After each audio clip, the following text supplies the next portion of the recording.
श्री गणेशाय नमः। बोलो जय श्री राधे। विनय पद्मावली सोरठा। ग्राम महासर माहि रहूं अरु, हर नारायण नाम कहाऊं। वेद पुराण को ज्ञान नहीं, नहीं शास्त्र सुने सच बात बताऊं। सिंधु समान कथा हरि की, मैं मच्छर मूढ़ उलाघन चाऊं। को कमी कहू को तुक में, करी कृष्ण कृपा नौका तरी जाऊं। हरि अनुकंपा होत जब, गूंगा वेद सुनाए। पंगु चढ़े गिरिवर तुरत, अंधा राह बताए। अंधा राह बताए, मूढ़ श्रुति भाष्य बनावे। बहरा सब कुछ सुने, राग का भेद बतावे। हर नारायण कहे, कृपा हरि की यदि पाऊं। भाषा इसकी करूं, शीश कवियों को नाऊं। कृष्ण शिवा शिव शारदा, गणपति यमुना गंग। व्यास और शुकदेव मुनि, बंदो ईश भुजंग। गुरु पद पंकज सुमरी कर, ऋषि मुनि कवि सब ध्याए। कहन जहों श्री भागवत, भाषा माहि बनाए। बांके टेढ़े बाख्य रच, भाषा करबे मेल। कहो कथा हरि की सुजन, जो अमृत को बेल। सज्जन बलि सुपान कर, आशा सुरस बताए। दुर्जन रोगी हरिब मुख, कड़वी कह चिल्लाए। कवि गुण ले अब गुण सदा, क्षमा करें क्षिप्र। कहें चिरंजी लाल सुत, हर नारायण विप्र। बोलो श्रीमन नारायण नारायण नारायण। श्रीमद् भागवत सुख सागर पहला स्कंद 19वां अध्याय। इस अध्याय में श्री शृंगी ऋषि का श्राप सुनकर राजा परीक्षित का गंगा जी के किनारे जाना और वहां शुकदेव मुनि का दर्शन देना। बोलो जय श्री राधे। श्री सूत जी कहने लगे कि हे ऋषिश्वरों, जब राजा परीक्षित ने यह श्राप सुना तो उस दूत को कहने लगा कि हे दूत, ऋषिवर के चरणों में जाकर मेरा प्रणाम कहना और मेरी ओर से अपराध क्षमा करने की प्रार्थना करना। साथ ही यह कहना कि 7 दिन को छोड़ यदि आज ही वे तक्षक सर्प द्वारा कटवा कर मेरी मृत्यु करा देते तो ठीक था, क्योंकि निरपराध प्रजा को सताने वाले की शीघ्र मृत्यु हो जाए तो बहुत अच्छी बात है। बोलो जय श्री राधे। तथा तिस पर भी जो गौ ब्राह्मण साधु और दीनों को सताता है, उसका तत्क्षण ही मर जाना अच्छा है। ऐसा कह राजा ने उसे बहुत सा द्रव्य देकर विदा किया और इसके बाद सोचने लगे कि अब धन, स्त्री और पुत्रों में वृथा मुँह न रखकर प्रभु का भजन करना चाहिए, जिससे भवसागर पार उतरने का मार्ग निकल आए। क्योंकि बिना ईश्वर के भजन और कीर्तन के मनुष्य का उद्धार नहीं होता और स्त्री, पुत्र और धन तो आज नहीं तो 7 दिन के बाद तो अवश्य छोड़ने पड़ेंगे। इसलिए आज ही इनको छोड़ दिए जाएं तो अच्छा है। बोलो जय श्री राधे। यह सोच राजा परीक्षित ने अपने बड़े पुत्र जन्मेजय को बुलाकर, जो उस समय 14 वर्ष की अवस्था में था, राज्य गद्दी पर बैठा दिया और फिर दरबार कर सब मंत्रियों और ऋषि मुनियों के कहने लगे कि आज से इस जन्मेजय को सदा सुमार्ग पर चलाकर पाप कर्मों से बचाना तथा जिसमें प्रजा की भलाई हो वह काम करना। और फिर जन्मेजय को भी यह शिक्षा दी कि हे पुत्र, सदा गौ ब्राह्मण प्रजा और साधु की अच्छी प्रकार रक्षा कर दुष्टों को सदा उचित दंड देते रहना। और सुनो, अपनी प्यारी प्रजा को सदा पालना, भूल कर भी उसे कष्ट मत देना। दंड दुष्टों को दे, मान संतों का कर, दीन दुखियों की दुर्द शीश लेना मति। रिश्वती राज्य सेवक चढ़ा चरख पे, चोर डाकू की विनती न सुनना रति। जो प्रजा को दुखी देखता भूपति, मान सच ये कहना होना उसकी गति। सूत जी कहने लगे कि इस प्रकार अपने प्यारे पुत्र जन्मेजय को शिक्षा देकर महाराजा परीक्षित राजसी वस्त्र भूषण त्याग, कोपिन धारण कर श्री गंगा जी के किनारे भगवान का भजन करने चल दिए। उनको इस प्रकार जाता देखकर पूर्ववासी चिल्लाते हुए उनके पीछे पीछे हो लिए। तब राजा ने उनको अपने प्रेम में इस प्रकार व्याकुल होकर आते देखा तो बड़ी कठिनता से समझा बुझाकर उन्हें वापस किया और आप गंगा जी के तीर पर आसन लगाकर इस इच्छा से बैठ गए कि 7 दिन तक निराहार रहकर भगवान के स्मरण में अपना यह शरीर त्याग दूंगा। बोलो जय श्री राधे। सूत जी कहने लगे कि जब यह समाचार हवा की तरह चारों ओर फैल गया तो ज्ञानी और अनाड़ी, जति और व्यभिचारी, ठग और जुआरी, सज्जन और दुराचारी, राजा और भिखारी, संत और पुजारी, निर्धन और हजारी, तमाम नर नारी, अधिक क्या कहूँ, संसार सारा ही महाराजा परीक्षित के गुणानुवाद कर चिंतित हो गए। और सब प्राणी कहने लगे कि देखो, राजा प्रजा को धर्म और न्याय नीति से सुख देकर किस प्रकार पालता था, और जिसके राज्य में सब जीव अपना सुख सहित जीवन व्यतीत करते थे, किंतु 7 दिन के बाद उनके वैकुंठ पास करने पर हम प्रजा की कौन इस प्रकार प्रेम से सहायता करे। बोलो जय श्री राधे। इस प्रकार राजा के गुणों को बखान कर लोग दर्शनों के लिए 10 दिशाओं से आने लगे तथा यह दुख समाचार सुनकर महर्षि मेधातिथि, मैत्रेय, परशुराम, पिपलायन, अरिष्टनेमि, अत्रि, अंगिरा, अगस्त्य, भृगु, भारद्वाज, वशिष्ठ, वेद व्यास, विश्वामित्र, वामदेव, च्यवन, देवल, जमदग्नि और देवऋषि नारद तथा अन्य बहुत से ऋषीश्वर तथा महात्मा लोग धर्मात्मा राजा परीक्षित से मिलने के लिए आए और उनको दूर से ही आते देखकर राजा ने दंडवत प्रणाम कर आदर से आसन दिया। बोलो जय श्री राधे। और तत्पश्चात कहने लगा कि ऋषीश्वरों और मुनीश्वरों, आप लोगों ने मुझे इस समय दर्शन देकर बड़ा कृतार्थ किया है, क्योंकि यदि मृत्यु के समय आप लोगों में से एक के भी दर्शन हो जाए तो मनुष्य निष्पाप होकर स्वर्ग में चला जाता है। इसलिए मेरे अहोभाग्य हैं जो आपने इस समय दर्शन दिए हैं। सो आपसे मेरी हाथ जोड़कर यह प्रार्थना है कि कृपा कर आप लोग 7 दिन तक यहीं रहकर मुझे कोई ऐसा मार्ग बताएं जिससे मैं आवागमन के बंधन से छूटकर मुक्त हो जाऊं। बोलो जय श्री राधे। यह सुन ऋषीश्वरों ने उन्हें धैर्य दिया और फिर अपनी अपनी बुद्धि अनुसार किसी ने जप, किसी ने तप और किसी ने दान तथा किसी ने यज्ञ करना बताकर विचार प्रकट किया।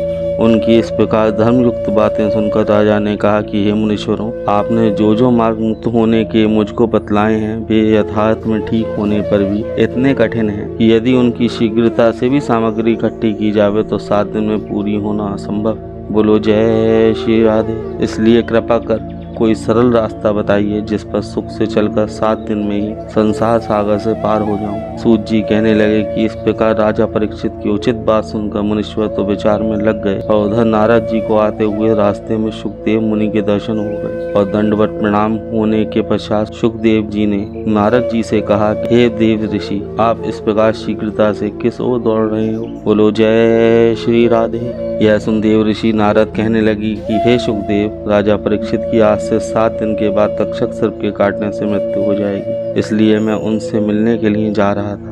सो ये बहुत ही अच्छा हुआ जो आप रास्ते में मिल गए। सो आप वहाँ चलकर उसे कोई मोक्ष का सहज रास्ता बताओ, क्योंकि और अन्य ऋषीश्वर और मुनीश्वर उसे यज्ञ, धर्म, दान और अन्य जप तप आदि कठिन मार्ग बताकर कोई सीधा रास्ता नहीं बता रहे हैं जिससे उसकी मुक्ति हो जावे। जब यह बात सुनकर सुखदेव जी वहाँ जाने के लिए तैयार नहीं हुए तो नारद जी कहने लगे कि हे सुखदेव जी, मैं रास्ते में चला हुआ आ रहा था कि क्या देखता हूँ, एक अंधा मनुष्य एक ओर जा रहा है और उसके सम्मुख एक नेत्रों वाला मनुष्य आ रहा है। इतनी देर में वह अंधा मार्ग भूलकर कुएं की तरफ चल देता है और इस प्रकार उस अंधे को कुएं की तरफ जाता हुआ देखकर वह सुआंख व्यक्ति उसकी तरफ से दूसरी तरफ मुंह फेर कर अपना मार्ग बदल देता है और उसके देखते हुए वह अंधा मनुष्य कुएं में गिरकर मर जाता है। और जब यह समाचार राजा मालूम करता है तो उस नेत्रों वाले मनुष्य को अपराधी ठहराकर कठिन दंड देता है। अब आप बताइए, उस राजा का दंड उचित था या अनुचित। बोलो जय श्री राधे। यह सुन सुखदेव जी कहने लगे कि हे नारद जी, जो मनुष्य रास्ता जानता हुआ किसी भूले हुए मनुष्य को रास्ता नहीं बतलाता है वह अवश्य पाप का भागी होकर दंड पाता है। सो राजा ने उसे दंड देकर उचित ही किया। यह बात सुनकर देव ऋषि नारद कहने लगे कि हे सुखदेव जी, इसी प्रकार राजा परीक्षित अपना मोक्ष का मार्ग नहीं जानता है और आप उसे अच्छी प्रकार जानते हो, इसलिए यदि आपने उसे नहीं बतलाया तो आप पाप के भागी बनकर ईश्वर द्वारा दंडित किए जाओगे, इसलिए आपको राजा परीक्षित के पास जाकर अवश्य मोक्ष का मार्ग बतलाना चाहिए। बोलो जय श्री राधे। और आपके पीछे पीछे मैं हरि भजन गाता हुआ आ रहा हूँ। नारद जी की यह बात सुन सुखदेव जी निरुत्तर होकर राजा परीक्षित के पास चल दिए। और जिस समय राजा परीक्षित ऋषियों से अपनी मुक्ति का सरल मार्ग पूछ रहे थे, उसी अवसर में सुखदेव जी, जिनकी 15 वर्ष अवस्था थी, पहुंच गए।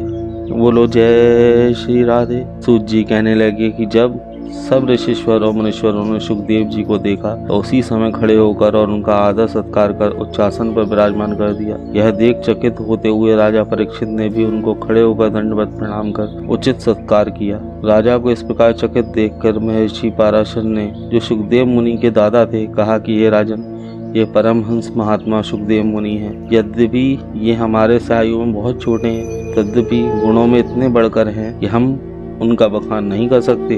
बोलो जय श्री राधे। जग में गुण ही है बड़ा, करो गुणी का मान।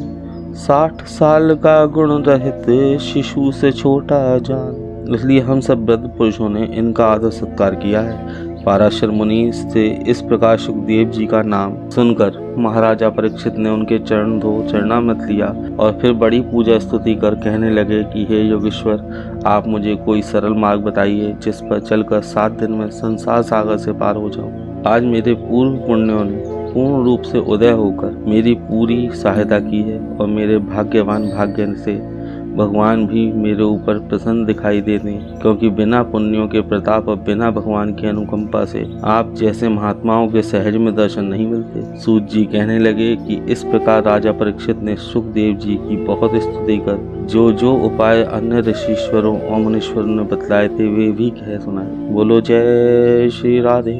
जो इस पहले स्कंद को पढ़े सुने दे चित्त, कृष्ण कृपा से वे सदा लहे पुत्र सुख वित्त। बोलो जय श्री राधे।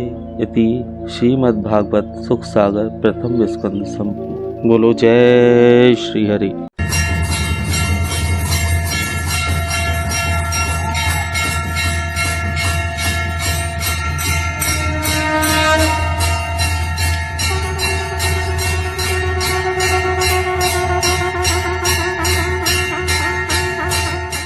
आरती श्रीमद् भागवत जी की, दाता है सुख मुक्ति श्री की। जगहित व्यास मुनीष बनाई, श्री सुखदेव जिसे फिर गाई।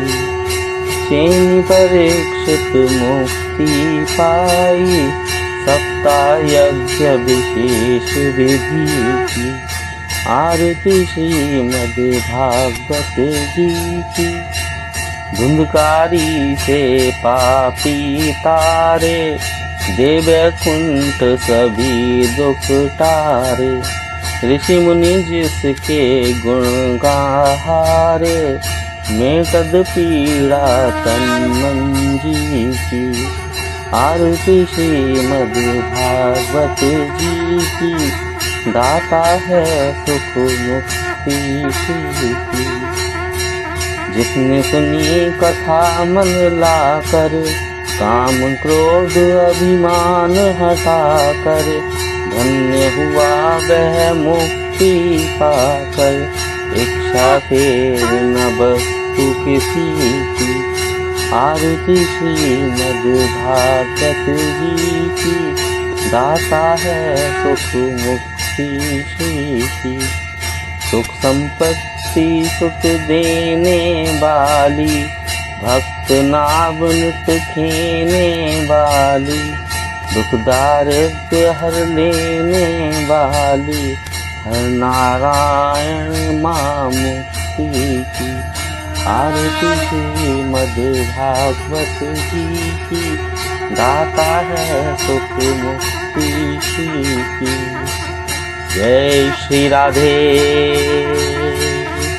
श्रीमन्नारायण नारायण नारायण, लक्ष्मी नारायण नारायण नारायण।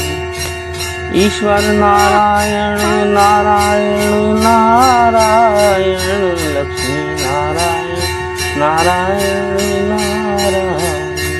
ईश्वर नारायण राधे राधे।